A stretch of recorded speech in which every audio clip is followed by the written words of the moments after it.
Almost there.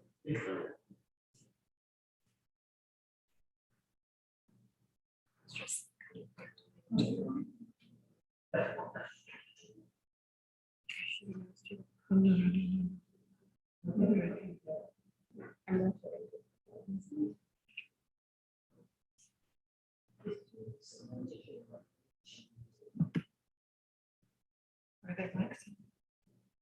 Are your mics on? Don't forget. We're all set. Hey, good evening, everybody. Welcome to the New Strong Town Council meeting for Tuesday, September 7th, 2021, at 7 p.m. New Strong Town Council is meeting in person to see the supporting documents for this agenda. They're on the web page on the New Strong site, and we watch via YouTube by the Town of New Strong YouTube channel. I will remind the council that when they speak, to please turn on their microphones and to turn them off when they're done speaking. Without further announcement, number one on the agenda is public comment. Does anybody have any public comment for us this evening? Christopher Waffle, if you could step up to the microphone. Let us know what's on the mic.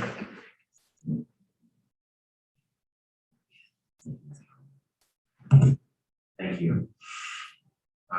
Christopher Warple. I have been sending information that I thought would be important to the town. Ask that you see this correspondence. I have not seen the information listed in our correspondence. In fact, I can't recall seeing the correspondence in the town council agenda anymore. Has it been moved to work sessions or has it been omitted? Is that a question? Yes. I believe you've all seen the correspondence and it's been forwarded to staff for review. So there's no official listing of the correspondence that town council received. I think we have had correspondence on it. Well, the correspondence that I've sent you recently, I can send you a lot of information, but one of them was information on special grant funding for brownfields for solar, which would be appropriate for the transfer station. I've seen no agenda item on that, discussed it, nothing at all. I provided some grant funding information for coastal marine and aquaculture infrastructure. And I added in that comment that I had done a considerable amount of work for a former town manager. And that work, which included consultants, baseline study of the Great Salt Ponds, actually get funding for more scientific studies to try and help the Great Salt Ponds health, didn't even make it to your table. I've also brought up from another person that informed me that RIPA's plan to bifurcate the bus 66 schedule so the trips to Amtrak will be altered and not continuous. And I thought that this is important for the community because quite a few of us do use the Kingston station for getting access to Amtrak. And the town should weigh in on this with RIPA. They seem usually to listen. At least if you don't try, you'll get nowhere. And most recently, I asked about, I conveyed my important concerns regarding the building department's stated plan to include net metering proof as part of the permit application for the statewide solar permit. I asked if this is actually confirmed. Very important this step. The town should not be including those requirements in a statewide permit application. It's really mixing two different things together. I think this is really a slippery slope to be going down. And I see absolutely no response from neighboring, not the town council, but town professionals about whether or not they would respond to this. And it brings up points of trying to contact certain members of town council and just asking if they would acknowledge receipt of an email, so I would go there and get them. And I couldn't do that from certain town council members, one in particular. And I think that's really not appropriate. All the taxpayer is doing is asking for confirmation of receipt, so they know that their issue at least gets to them. I think that's very reasonable for a town council member or a town employee not to respond is just under question. What are you doing? Not very too much official representing us. So I think the town council needs to have a discussion with the higher professionals in the town and the town council members themselves to respond to reasonable requests from the taxpayer and bringing up important issues whether you agree or not. And the reality is, I'm actually getting better responses when I talk to state officials. That's amazing. Some town council members are great. Just are so responsive. I know what a burden it is. But it would be great if all town council members and higher professionals were at this higher level. Thank you, Chris. Thanks for your comments. Does anybody else have any public comment? Chris, do me a favor, I'm not the greatest on a computer, so maybe I missed ones through the town email addresses.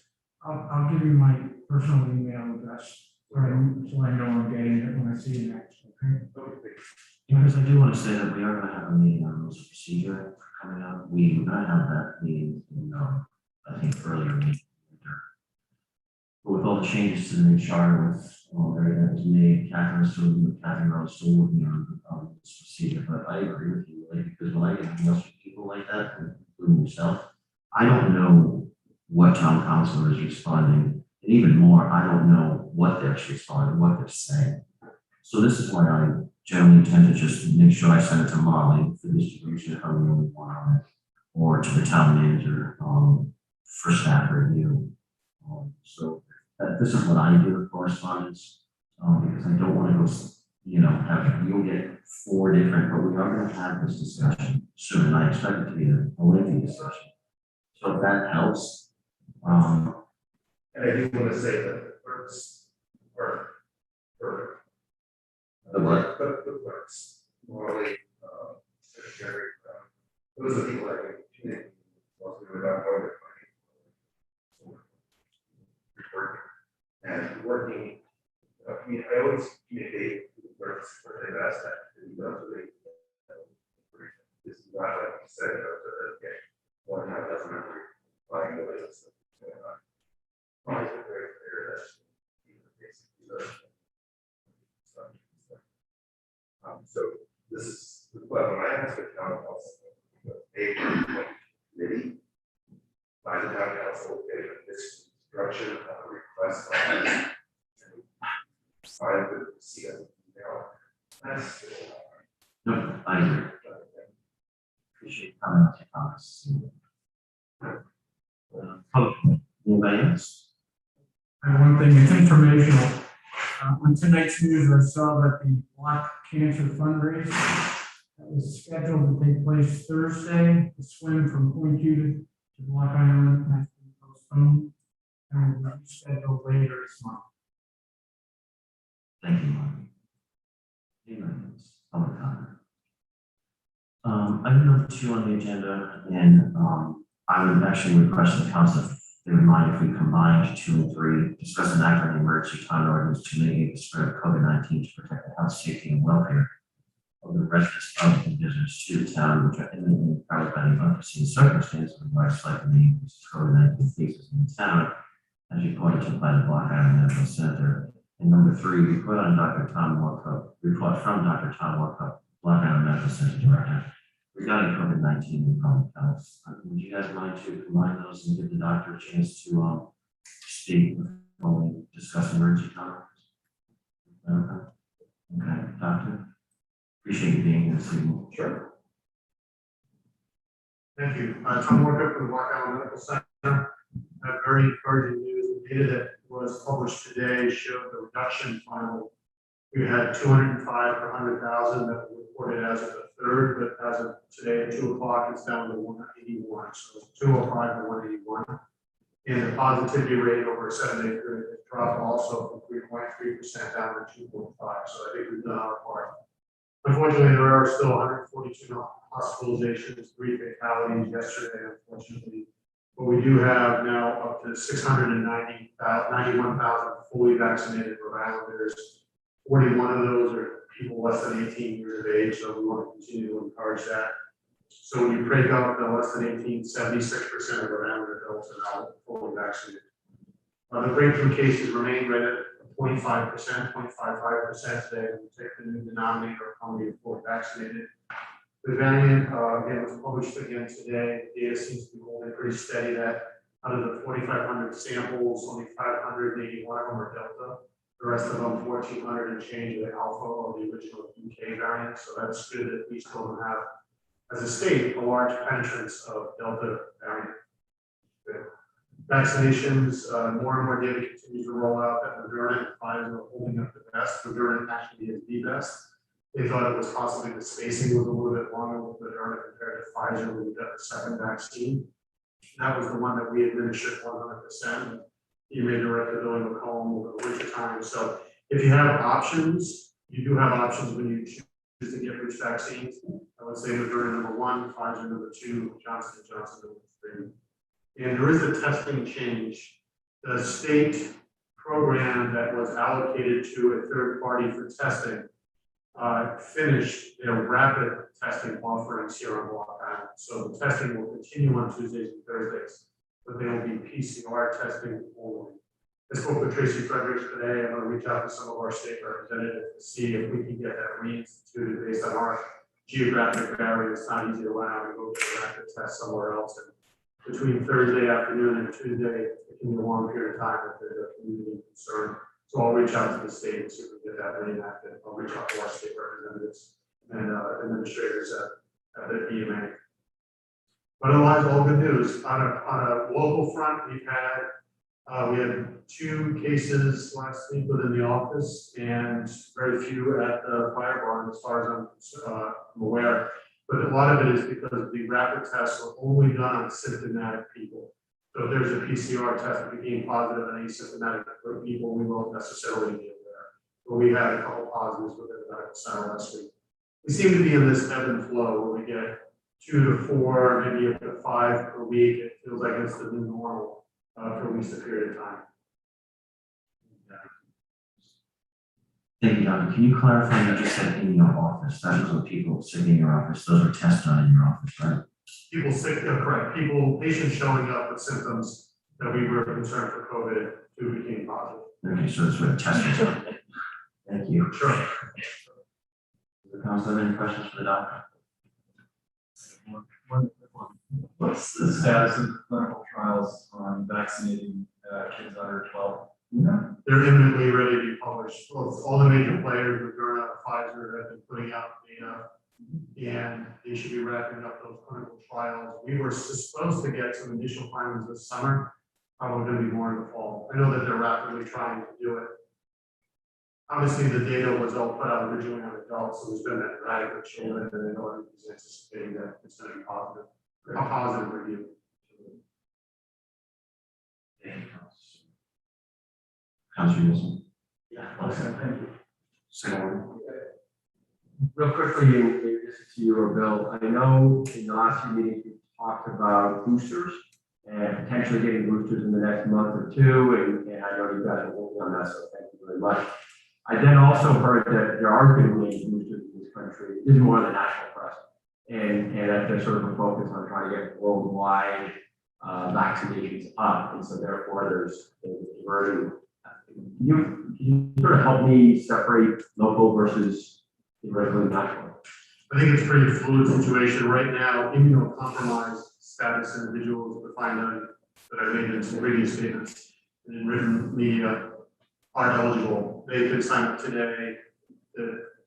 The fogginess came from those individuals that were 6 to 8 months out from their second vaccination for Pfizer and Moderna getting those vaccines. That's where it's fluid. Those should be readily available coming in October. but it could change based on national profiles. I'm anticipating and anxious to see modifications of the vaccine, so that way there's one targeted for Delta or for a Kappa.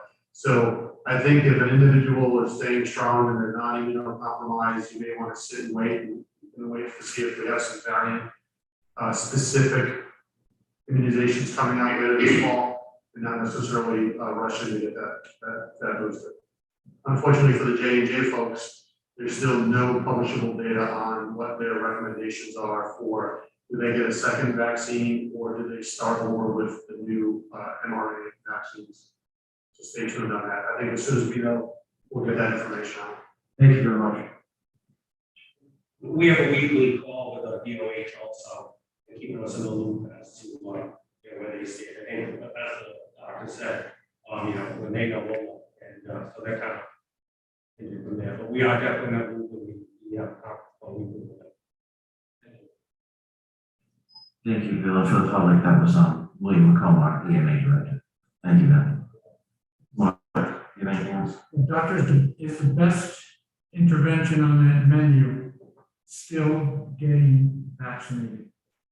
No doubt. I think all data would suggest that if you only have a 0.5 or 0.55% breakthrough rate, a 0.5% point, that anybody fully vaccinated has a breakthrough infection. And of that, the only people that seem to be hospitalized are those that have underlying medical conditions like emphysema or some type of immunocompromised state. So for a regular healthy adult that got vaccinated fully, if they were to have a breakthrough, it's minuscule of those individuals that are being hospitalized.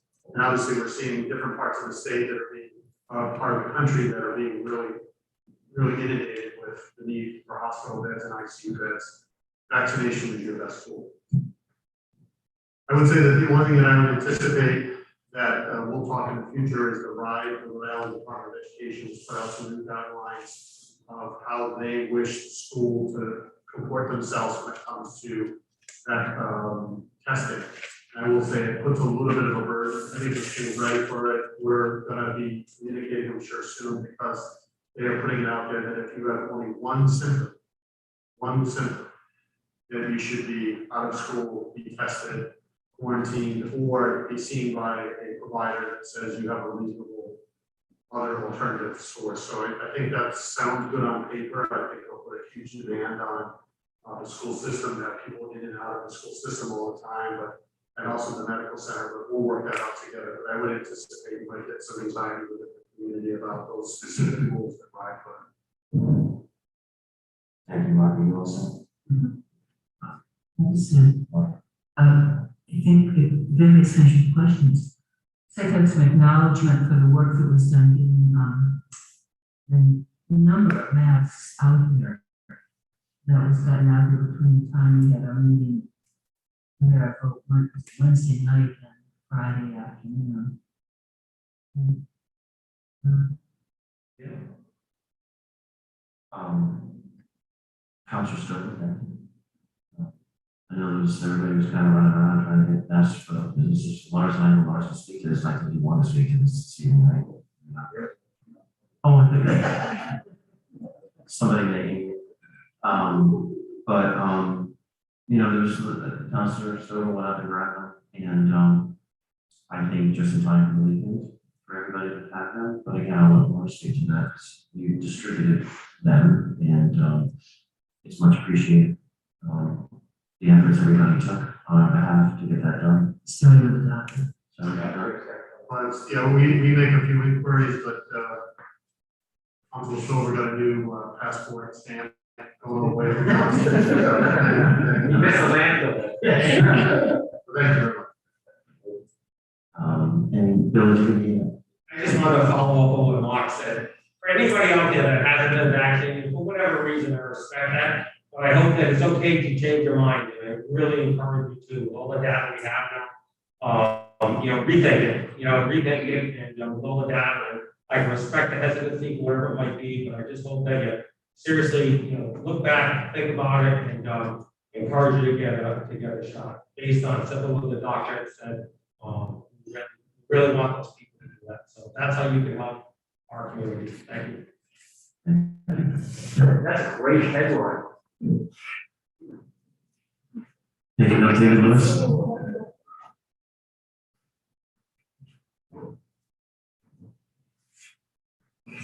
These questions to Dr. Walker, if I may.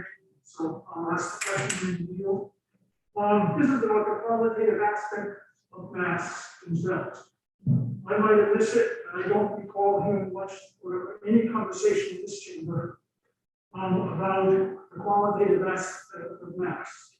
So what I think I hear in the local and the national press, not a whole lot, enough to raise the question for this group, is there seems to be a consensus that the best kind of a mask for anybody to be wearing is the kind that the doctor is wearing, which I guess is highest level surgical mask. Still within the range of acceptability is the kind of, for example, Lars and many people are wearing a mere surgical mask. And the least desirable, in fact, those that are not encouraged, are the cloth masks that I'm wearing, many of the population that we're preaching to with the mask audience are wearing.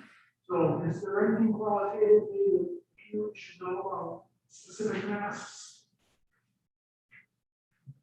Great question. You're definitely very accurate. So there's something called an N95 mask, which is slightly different from this, and we have them at the office. We use them when we are seeing COVID patients with concerns. They're very difficult to work in and breathe in, so they're certainly not for everyone. These are the KN95s, which would be your next step. You're quite right. Lars is wearing a surgical mask. Those are the three acceptable forms.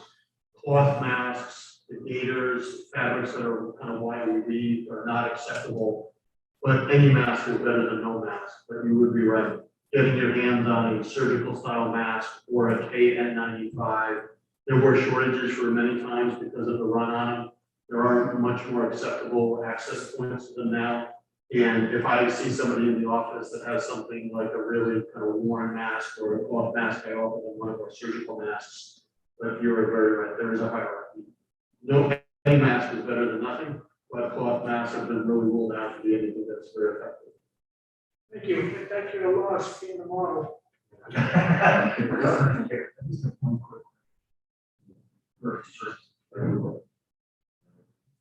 I'm just curious because the J&J vaccine was used in our community, or is anyone encouraging someone who got the J&J to go and get the Moderna or the Pfizer one? No. You know, like, how does that all work? I'm just curious. It's a great question. Right now, they don't have an answer. The reality of the science doesn't have an answer. They believe that at least one shot is better than having to get two shots for compliance, obviously, and there is going to be a lot of protection. There's no doubt that there's protection. That next phase of where we're kind of at with the second wave, they don't know what to do because if you remember, the J&J was built on a very specific platform that had never really been used before, so they don't have the data and experience yet. My suspicion is they will allow interchangeability. If you had Moderna, you can get Pfizer. If you had Pfizer, you get Moderna. That was always true from day one. We wanted to maintain the epidemiologic purity of their data, so please just get one or just get the other. Johnson & Johnson has a twist. I do think if things continue to penetrate throughout the United States, they'll ask either to double up on that vaccine or start with a new one. Interesting.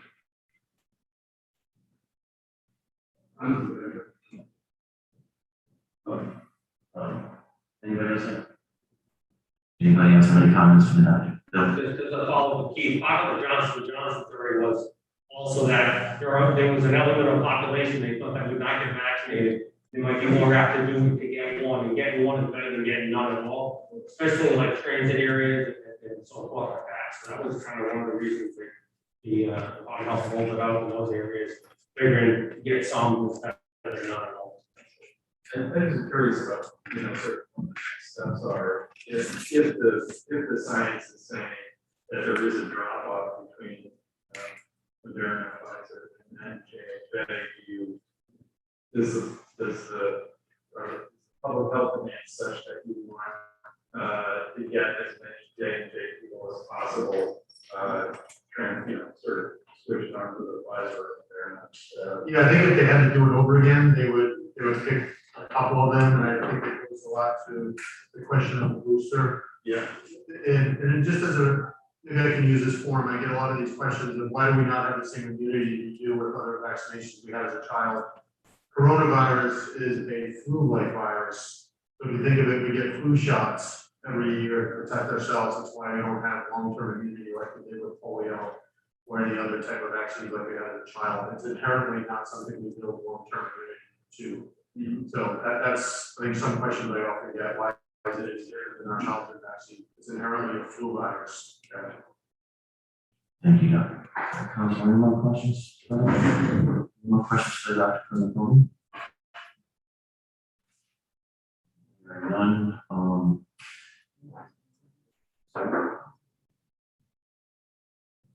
Well, you don't want, Of course, it. Yeah, happy to. please. Yes. Hi, I'm Lars Trutzen from the Black Island Chamber of Commerce.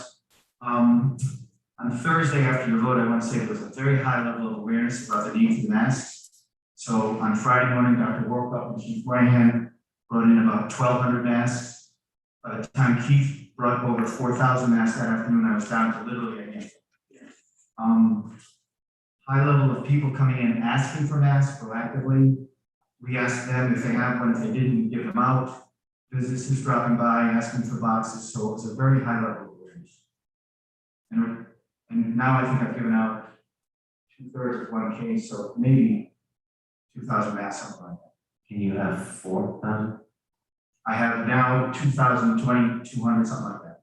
Okay, so thank you, Lars, that's just a fantastic, it's fantastic work on your guys' part. I'm just wondering, to keep you supplied, would we be able to keep the chamber supplied? I'll reach out. Yeah. Okay, thank you. I mean, today was unexpectedly busy and we gave out a lot of masks today. So I'm expecting if the weather holds out that we're going to keep being busy. So, and the weekend is projected through the end of the month are also projected to be very busy. So we'll need them. So moving forward, will you just keep in contact with the doctor before you run out? And just somehow in your discussions, just let the council know that, you know, more on the way, or I got this many, just so we're apprised of what's going on. Because I don't want to leave you into a situation where you run out. No, we won't run out, definitely not. There's also a lot of signage around town. You probably noticed it's started firing, so whatever. Our office, the big, please wear your mask. I think also what the mandate did on Wednesday was it took the burden off the individual shop owner to say that it was their individual decision to have people wear masks. So it's very easy for people to say that this is mandated by the town. So it really takes any debate out of it at the store level. So I think that was also very helpful. Thank you. Thank you so much. Anything else? No, anybody else? John, in the back row there, would you comment? My name is Mark McGuire. So I was in a store Friday afternoon, and the shopkeepers weren't in. So I'm wondering who has the authorization to issue a citation? I asked one of the CFOs who was in the same store. He has a mask on. And he didn't even mention to the shopkeeper. He just said, oh, we haven't really decided on that yet. But I asked the chief. So what is, who's issuing citations? What, is it really got to be an enforcement mechanism, or would this have a mandate to make ourselves feel better? I don't know what the process is going to be. Thank you. I did receive your email, and I did forward an email to the chief as well as the town manager. Does anybody else want to say that, or, I can tell you my thoughts on that were, we've seen a lot of results. And as Lars said, the individual shop owner was kind of pretty happy we did that, I think, in the end. I think the enforcement, I mean, I've seen certain businesses using them, but, you know, following the ordinances, some not. I think an education program is the option, but the CSOs do not have the authority at all to issue citations or get in people's faces. Excuse me, our town police force does, and given the weekend, I don't think any of us on the council were ready to send people in to start writing tickets for that. That being said, I think, it's been said plenty of times in the meetings that I've been in, the shop owner wants to, is having a problem with somebody, they can call the police and the police will be there to help them. I think that's all I have for you on that right now, whether it's not, it's getting enforced, So what was the point of the enforcement mechanism in the manual? Sure, I'd be happy to answer that. First of all, it wasn't, if you just listen to Lars, yeah, it's on. If you just listen to Lars, it wasn't feel good. I think there was clearly a shift and some increased demand for us. The other thing is, I don't think anybody, whether you were for it or against it, was interested in having Chief Moynihan deploy police resources to a retail shop to check and see whether people were wearing masks. Sometimes, at least, this is my own philosophical opinion, one of the reasons you pass an ordinance is to reflect fundamental community values. And in this case, the fundamental community value is to protect each other in the face of some pretty disturbing data. So I don't think anybody, I don't speak for everybody, I speak for myself. In my opinion, the ordinance would be a failure if we were sending cops into stores to issue $50 tickets to people not wearing masks. I mean, that certainly wasn't my intention. I just don't understand why it's in there. That makes sense to me. Yes, I'll build on that. There are two reasons why it actually came back. Number one, if we don't have a $50 penalty and the description of what it is, it then becomes a fairly major event. So if there is an issue, it then goes on records and it becomes a bigger deal than what we intended. So therefore, we went to a $50 penalty and they're fine. Should that ever come. Our goal, or at least I think the goal in the council, the goal in the council was to enable that shop, one, to raise awareness, two, to increase the community aspect, and three, if a shopkeeper had somebody, I'm going to use the word belligerently, not wearing a mask and suddenly creating a scene, they could call for help, and there was somebody to call for help. Especially given this weekend with all the people here, with a lot of people at certain surges during the day as Lars sees the chamber. I'll tell you, hats off to the police department, hats off to the CSOs. I really think that they did a great job of balancing what I'm going to call all of the ordinances, all of the goals to keep the hours safe as possible. And so I hear you. We have the $50 fine there for a very technical legal reason. We can talk about that later if we need to. But it's truly, I think the council's vote was reflected in the item. And hopefully that helps. And Mark, that night we voted for that, I think we got, I think the end result was, the end thinking was, we were looking for results. And Mark had even brought that up. And speaking to the shop owners, some have told me before the ordinance, 5% of people want the ordinance. And after that ordinance came into effect this weekend, 80, 90, 95% of their customers were wearing masks. So that made them quite happy. And I think that's the result of the ordinance. Again, I think we said at the meeting that we're not going to send the police if there's just going in. I think a police officer has other things to do, but if anybody's giving a shopkeeper a hard time, then the police will go and take care of it.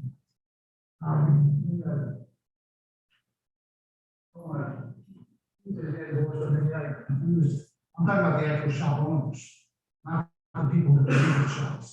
Shop owners are not wearing masks. Yeah, and If I park in the wrong spot, I'll get a ticket.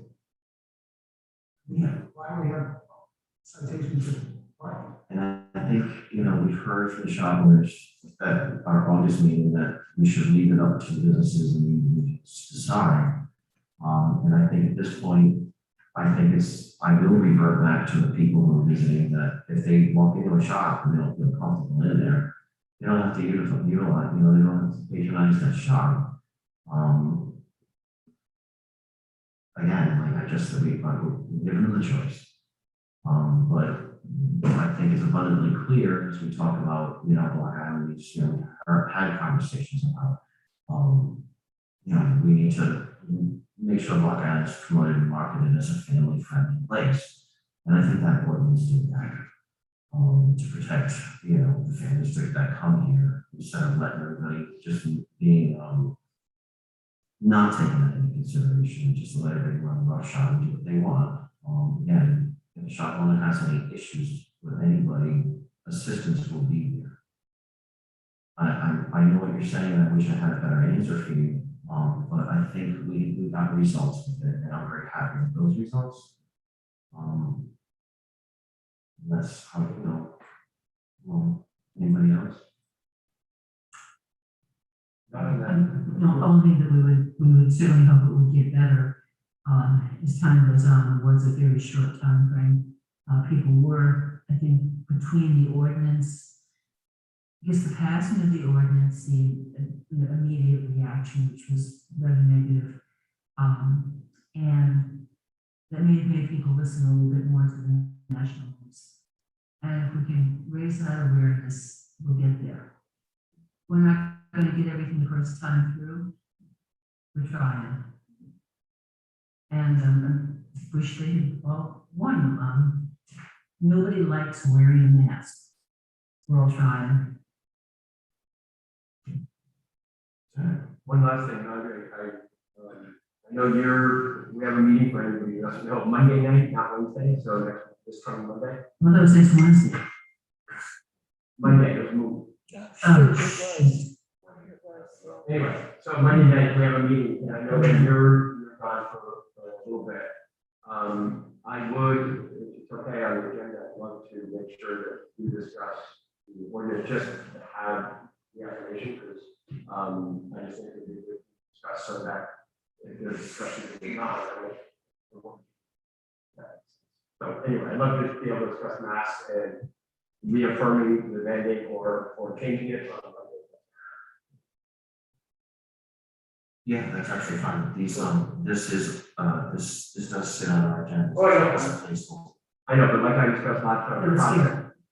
at the process point of view, I just think it's good to have it on the record that we'll, talk about this.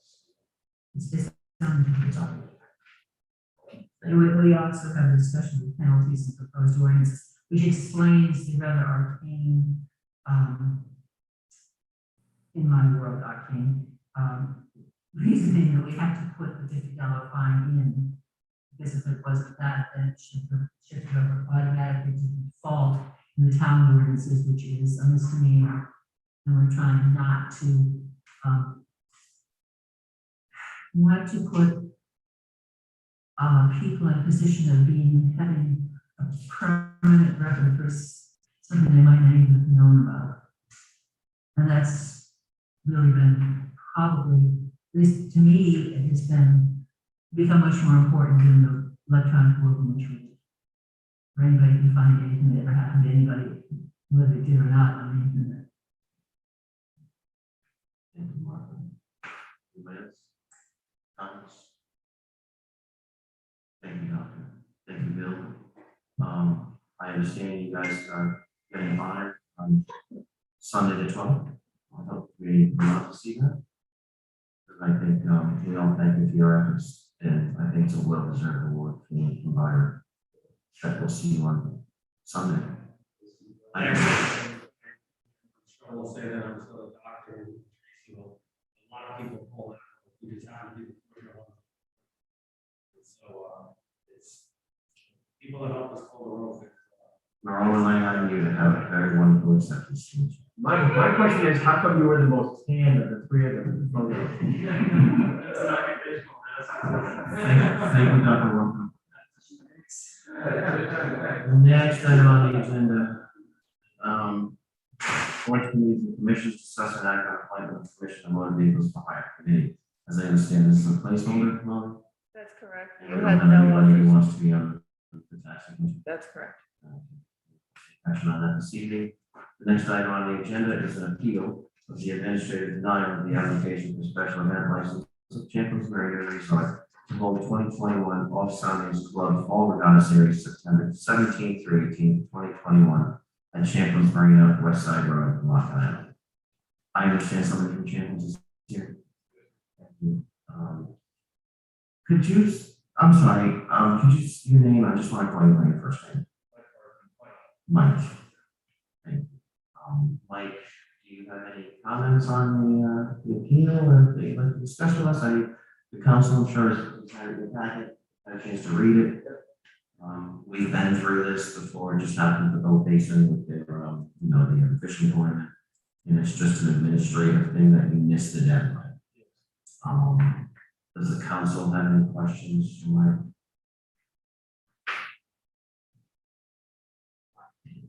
I'll just say one thing, I think it's great, and for those who may know, Off Soundings, did not, come in spring. They went to another island to the west of us, and, I think it's great. Yeah, anyway, they went to the show.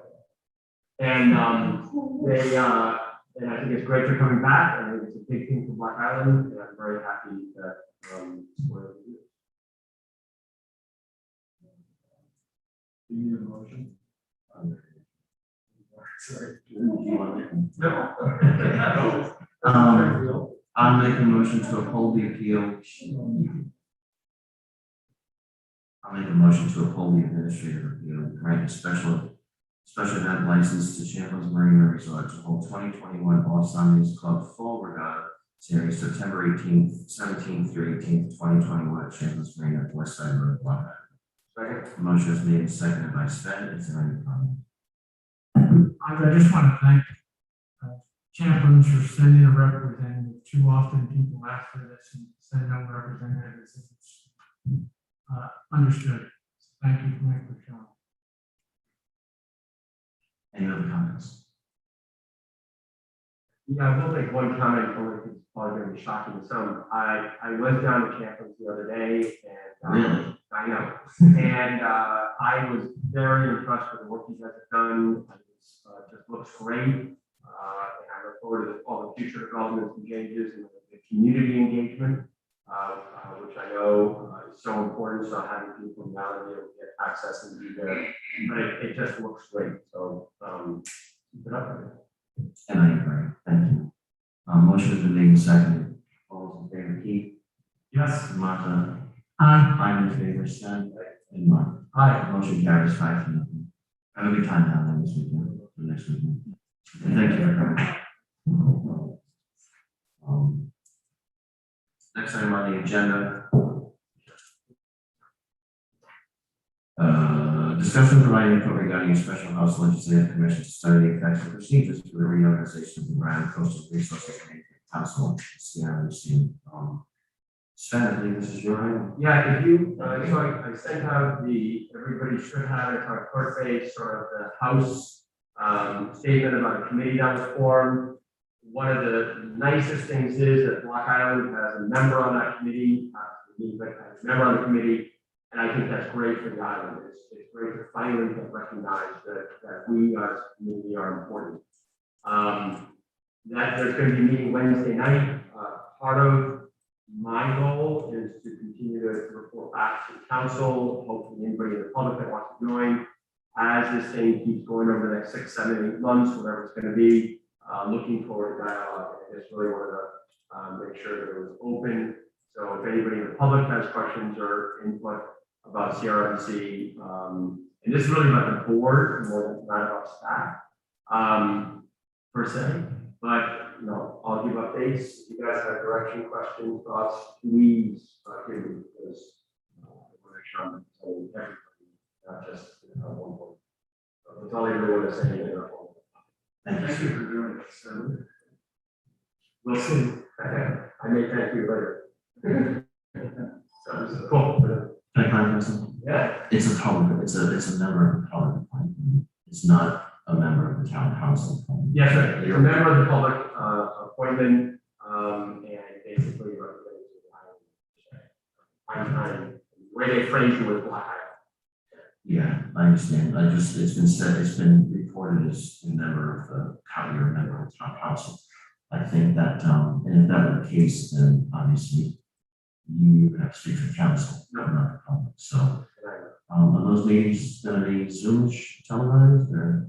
The first one's gonna be Wednesday, 4, and they're gonna set the agenda, they're going to talk, set, the calendar, they're gonna appoint, the head of the committee, all that kind of processy stuff, so I'll learn what I don't, Yeah. I know about it as much as you know, I assume, like all of committee meetings, they are public, which I assume is on some form of video, but I don't know. Capital TV, which is very hard to navigate. So Sven, are you one of the 2 members of the public? Opposition. There's, let me see, Blake asked me to sit on that. Well, it has created 15 members, 5 come to the members of the house, we're not one of those. Director Saber Bay, County Administrator Jamestown designated Chair of the Warwick Planning Committee, and it's kind of important things. Chair of the Warwick Planning Committee, designate City Manager Newport, President of Rhode Island Shellfish Association, member of the Rhode Island Angler Association. I'm missing something I knew, all right. And Executive Director of the Audubon and 2 of the general public. So it looks like a potentially very positive group. Although 15 people as a committee, that's scary a little bit, but government's government. It's Providence. Well, good luck with that. No, it's not, that's a good thing. Thank you. And thank you for doing Well, we'll see. that. Any comments on this topic? Okay. Hearing none. Item number 7 is discuss an act on process to cast the Sharp's utility district election ballot issued to town as a ratepayer. All right, so last time we did this, Stenbach and I were here, and Molly can refresh our memories. We are a ratepayer. We have many town buildings. We have a vote for directors, 1 vote. So we came up with, Molly, you can correct me, I believe we came up with Sandberg as being our designee to do the voting for us. And he voted, you know, in his capacity as a facilities manager. We don't have one of those right now, facilities manager. So I think we have to decide tonight who we want or how we want to have that ballot cast. Is that correct? That's right. You have to decide both who and if you want to direct them to cast it one way or another. So I would. And at the same meeting, you had suggested that the town manager take the role of casting the vote in the future, but you hadn't voted on it. So And I think we had interims or on our way with interim back then, so Sam made sense. right. So I think that's what we're here tonight to do, is to designate someone to vote for it and possibly make those votes, or maybe, I don't know if you guys want to have input on those, or just hand it off to. I thought we decided. Not have input, and just have the town manager, or somebody. I make a motion that the town manager or designee does it. Yeah. Not very heavy selection. Obviously, I don't, if we're gonna talk about who to vote for, but, Well, I think that would have to be also a public meeting. yeah, That's honestly, right. yeah. Good, so I'm sorry, you said last year we not. last year, just double checking. It wasn't we decided not to do it, we decided it was inappropriate. There was a reason I don't remember. Second. Motion made second, discussion, Bill. Yeah, I mean, would it make sense just not to have a vote? And, you know, if everyone on the board has a personal vote, but if you appoint somebody else, it's not your vote anyhow. And I think it's, you know, otherwise, it would have been the town manager or Sam, whoever, really given someone 2 votes. So. And particularly, I think in this matter, it's probably cleaner that way. Or it's fair. And you're on line power still, sorry, right? You're on.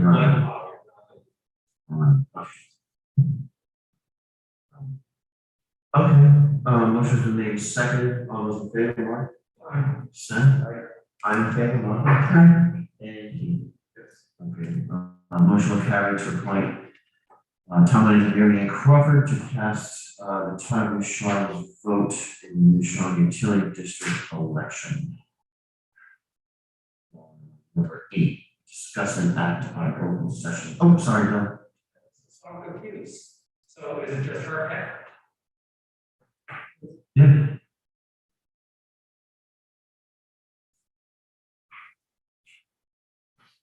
I cannot remember, well, I can't remember the specifics of it last year, but we went around on this several times and came down to what was we weren't going to be doing because it could potentially influence the voters across the board. I would not elect not to vote for that board as opposed to giving one individual. She speaks for the council. Okay. We can give her our If she input. speaks for a council, what is your input? Her direction for the vote? Yeah. It would be cleaner if it just didn't, you know, since you're not directing her, there needs to be the votes. Unless you're gonna direct her to vote. Well, we directed to Sam Bird last time. No, we didn't. No. You did not. Sam Bird voted for us last time. You voted, but there was in a direction. No, we did not direct them how to vote. I don't know who Sam Bird voted for. I assume in his capacity as a town, he voted for the best person that he thought was qualified to do that on behalf of the town. I mean, you know. I just don't, I guess what I'm confused is I don't understand, it's the town's vote, the town can vote or the town like not to vote.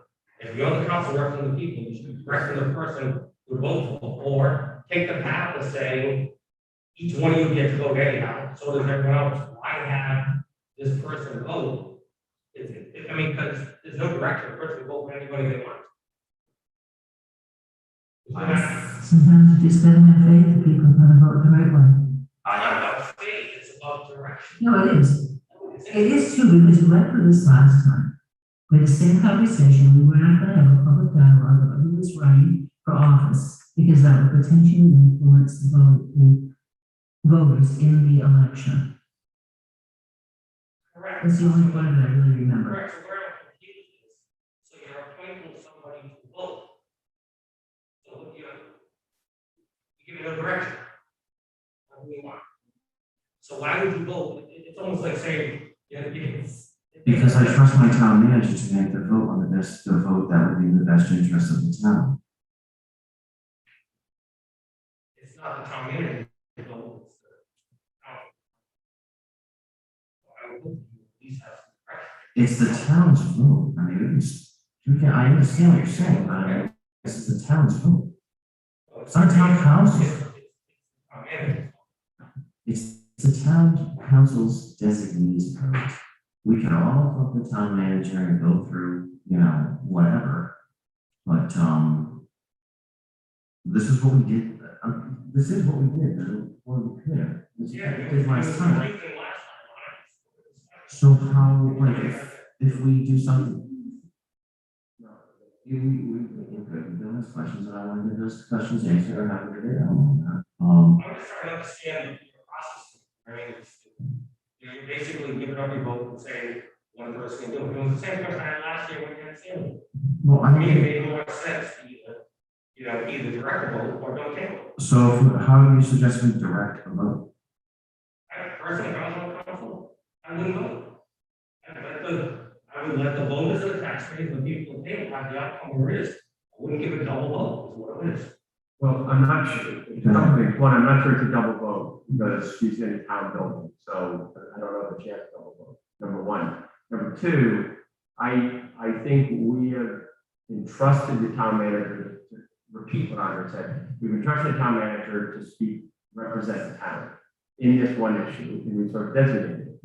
I understand that council, I guess, could direct, but I do agree with Martha, and we said this last time, that by having a public debate about it, we're potentially going to influence how people, act in the public, and I don't think you want to do that. Your argument is just take the vote away. Well, the town has a vote, let's represent the town's best interest in that. And I don't want to talk at all about who and what votes and all that for obvious reasons, but I thank you for the opinion. I think we heard it. And Chris Waffle went and left. Isn't Chris always telling us they're the biggest ratepayer? She'll vote. Anyway. I want to see you on the ballot next year. I mean, they're not good. Wow. Any other comments on the topic? Moving on. Bill, I certainly appreciate you. I don't remember that discussion last time where it was. Next item on the agenda is discuss an act on open session minutes, September 1st, 2021, August 18th. I'm not going to read this. I just want to know if anybody has any changes to these minutes. Are there any changes to the block? Because I'd like to actually just do these all in one block. So is there any changes? I don't have any changes. Okay, I'll make a motion to.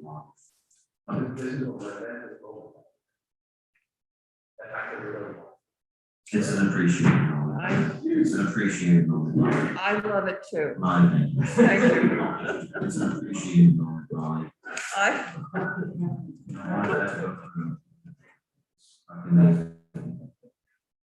Do I have to stop this meeting? I'll make a motion to approve the open session minutes of September 1st, 2021, August 18th, 2021, August 4th, 2021, August 2nd, 2021, July 29th, 2021, July 21st, 2021, August 17th, 2020, August 16th, 2020, August 12th, 2020, August 3rd, 2020, August 3rd, 2020, and BOLC, and August 29th, 2020, July 29th, 2020, July 21st, 2020, July 8th, 2020, July 1st, 2020, 6:30 p.m., July 1st, 2020, 7 p.m., June 26th, 2020, 12:30 p.m., June 25th, 2020. Is there a second? Seconded by Sven. All those in favor? Mark? Aye, but I have to recuse on all 2020 minutes. You can abstain.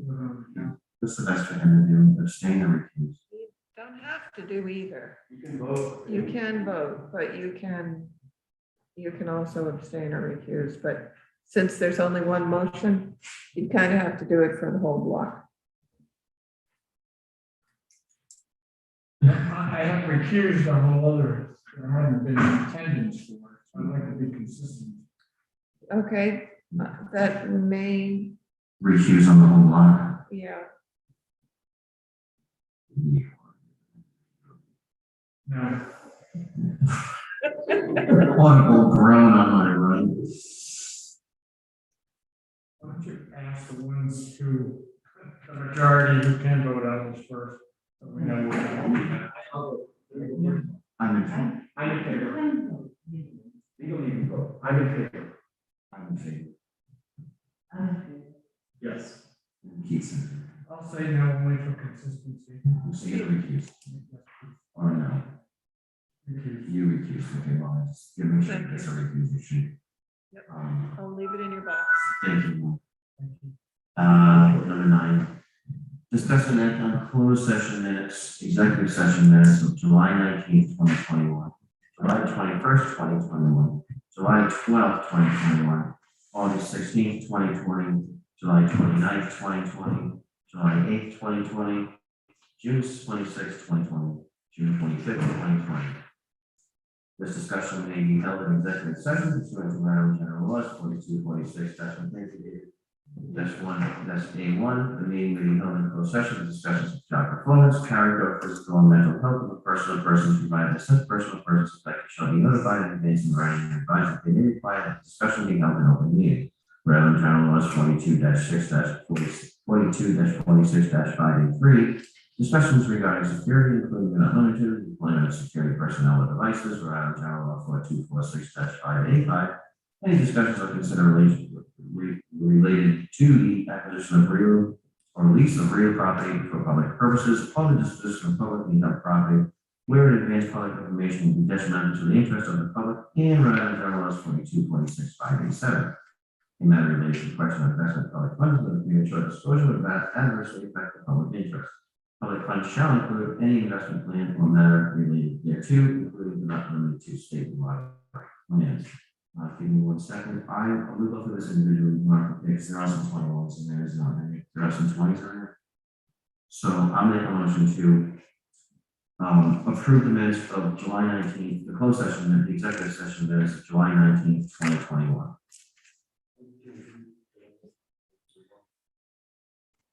I'll rescind that motion and I make a motion to approve the executive session minutes of July 19th, 2021, July 21st, 2021, July 12th, 2021, and that's it. Second by Sven. All those in favor? Keith? Yes. Martha? Mayor, Yes, you may.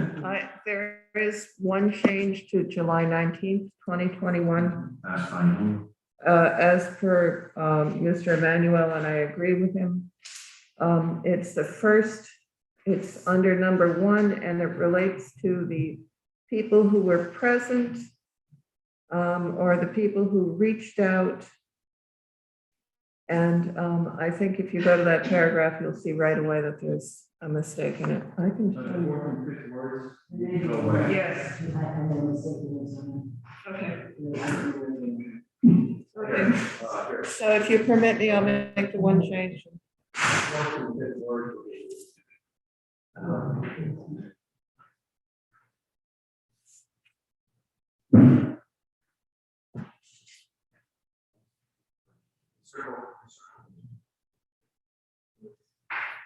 Okay. Yeah. Roger that.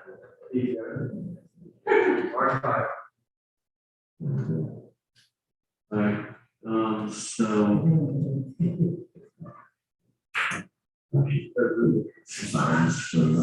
Sorry to interrupt. Thank you, Mark.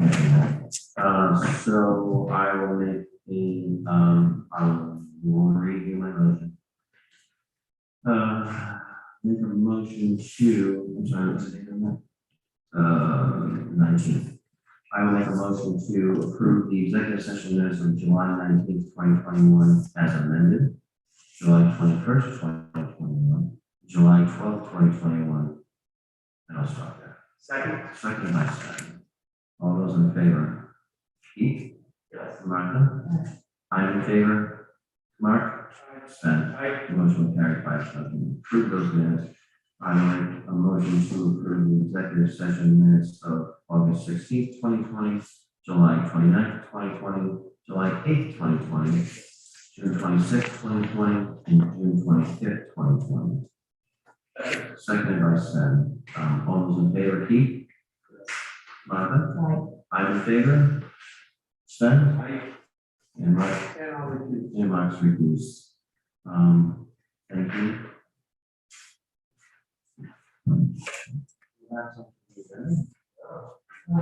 That being said, motion to.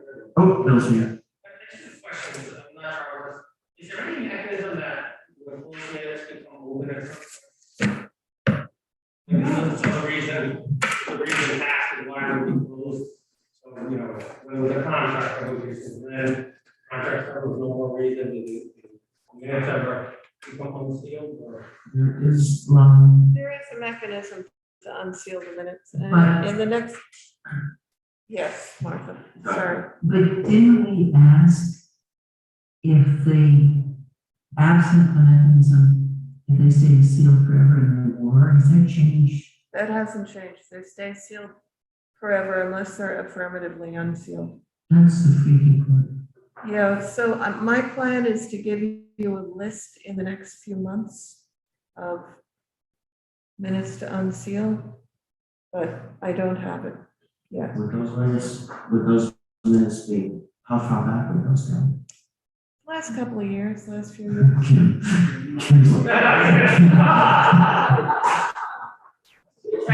It's not her. Seems a little bit back there. Okay, Who's heard women? I'm sure he would love to join us. Yeah, it's not her. Can we get a, rules of procedure? I think it's a time to discuss that. Sure. Can we get that added into the rules of procedure and also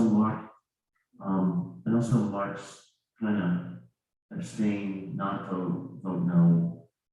It'd be nice to know the choices are there instead of having to make them kind of meeting. You have two general issues here. One is the town council's specific rules of procedure that Kathy was going to go through with a fine tooth comb and offer tweaks or suggestions on. And the other one is having a visitor, that expert in parliamentary procedure come. So it's kind of two different issues. I think the parliamentary procedure would cover Mark's question. And the rules of procedure are going to be more things like, Dealing with the charter review Yeah. votes and how we operate with those under that. incorporating the charter revisions into your operating Well, rules. when Yeah. things slow down. Yeah, so maybe both, or do the Kathy thing first and then get Yeah. the visitor. Because I've had a situation, what do I do? I wasn't at the meeting. What do you do when approving next Tuesday? Usually is a part of it. You're allowed to vote on them. Okay. I do think though, I heard your two choices and you said, rules of procedure with Kathy first. I think parliamentary procedure would be a really good thing for all of us, the community and the council here. So I don't want to put that on the back burner too far out. I don't care the order, but I'd like both to be done soon. And I think Mary Ann mentioned that too the other day. There is a guy in my list, and we had talked about this on the last year, You know, before the world ended. Yeah. Well, I have a guy that was recommended. He's not my guy. All right, I'm sure you can find some time to fit that in. Yes. Thank you. Motion to adjourn. Second, that's Sven. Mark? Right. Sven? Aye, you definitely in favor? Speaking of scheduling a meeting, Yeah. Well, thank you. Yeah, multiple things. oh, yeah.